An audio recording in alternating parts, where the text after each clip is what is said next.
Hello, ഈ റോസാ ചെടി എങ്ങനെയാണ് ഞാൻ നട്ട് നനച്ച് വളർത്തിയേക്കുന്നതെന്ന് കാണിച്ചു തരട്ടെ.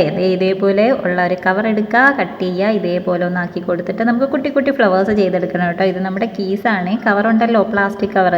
അപ്പോൾ ഞാൻ യെല്ലോ കളർ കവർ എടുത്തിട്ട് ഇതേപോലെ കുറേ ഫ്ലവേഴ്സ് ചെയ്തെടുത്തിട്ടുണ്ട്. പിന്നെ ഒരു കാർഡ്ബോർഡാണ് എടുത്തേക്കുന്ന. കാർഡ്ബോർഡിന് ഇതേപോലെ ഈ ഒരു ലീഫിൻ്റെ ഷേപ്പ് കട്ട് ചെയ്തെടുക്കുക, പെയിൻറ്റ് അടിച്ചിട്ട് എടുക്കുക കേട്ടോ. എന്നിട്ട് ഇത്രയും ലീഫും ചെയ്ത് കൊടുത്തിട്ടുണ്ട്. ഇനി ഇതേപോലെ ഒരു കമ്പ് എടുക്കുക, കമ്പിൻ്റെ അകത്തേക്ക് നമുക്കിതൊന്ന് അറേഞ്ച് ചെയ്ത് കൊടുക്കണം. ഫ്ലവറും നമ്മുടെ ലീഫും കൂടി ഒന്ന് കറക്റ്റായിട്ട് അറേഞ്ച് ചെയ്തെടുക്കണം കേട്ടോ. അപ്പോൾ ഇതേപോലെ ഒന്ന് ഫ്ലവേഴ്സൊക്കെ അറേഞ്ച് ചെയ്ത് കൊടുത്താൽ പിന്നെ വേണ്ടത് ഈ ഒരു ടൈപ്പ് ടേപ്പാണ്, ഗ്രീൻ ടേപ്പാണ് കേട്ടോ. അത് വെച്ചിട്ട് നമുക്ക് ഈ ഒരു ലീഫിനെയും കൂടെ ഒട്ടിച്ചു കൊടുക്കുക. ഒരു വശം എന്താ വൈറ്റ് കളറിലിരിക്കുന്നത് നിങ്ങൾ ചിന്തിച്ചില്ലേ? എന്താണെന്ന് വെച്ചാൽ നമുക്ക് ഇങ്ങനെ ലീഫ് ചെയ്തതിന് ശേഷം അതിങ്ങനെ മലർത്തി വെക്കുമ്പോഴത്തേക്കും ആ അടിഭാഗം കാണില്ല കേട്ടോ. അതുകൊണ്ട് തന്നെ നമ്മൾ വെറുതെ എന്തിനാണ് പെയിൻ്റ് അടിച്ചിട്ട് സമയവും പൈസയും ഒക്കെ വേസ്റ്റ് ചെയ്യുന്നത്.